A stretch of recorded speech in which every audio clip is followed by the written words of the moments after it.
अस्सलाम वालेकुम दोस्तों की हाल चाल ने तुहाडे बिल्कुल ठीक ठाक जे वधिया दोस्तों तुहाडे लिए लेके आए हैं एक कार माशाल्लाह बहुत ही खूबसूरत जेनवन गड्डी आ गई जी माशाल्लाह एक्सएलआई 2015 मॉडल है जी अनटच अनखुली बिल्कुल साफ ते न्यू जैसी गड्डी है जी तुसी चेक करो एक्सएलआई गड्डी है जी तहसील चिश्तियां जिला बहावल नगर ये चक च गड्डी खलोती है जी व्यापारियां को नहीं हैगी बिल्कुल साफ सुथरी ते मकूल डिमांड है जी इस कार दी ते तुसी चेक करो ते किसी पासे दी टुट भज नहीं हैगी ना ही एक्सीडेंट होया जी बिल्कुल साफ सुथरी ते न्यू कंडीशन इदां दी कंडीशन जी माशाल्लाह नवियां दी होंदी जी 2015 मॉडल कार है जी फॉर सेल एक्सएलआई 2015 मॉडल ते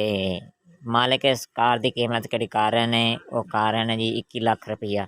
21 लाख रुपया इस कार की कीमत है जी घाटा वादा मौके ते मालिक कहते को 5-10 हज़ार का होएगा ज़्यादा नहीं होना जी जिन्होंने दोस्तों ने चंगी लगे कार वो मेरे भरा डिस्क्रिप्शन च नंबर देने उस नंबर पर रबता करके तुम यह कार खरीद सकते हो तो दोस्तों तुहाडे अगे गुजारिश मेरी है कि मेरे चैनल लाजमी सबसक्राइब करो ताकि नवी आने वाली वीडियो का नोटिफिकेशन तुहाडे तक बर वक्त आसानी ना पहुँचता रहे जी चेक कर सकते हो तो माशाल्लाह बहुत ही खूबसूरत प्यारी कार है जी तो फार सेल है तो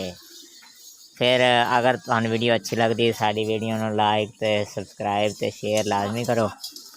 तो तहसील चिश्तियाँ ज़िला बहावल नगर से कार खलोती है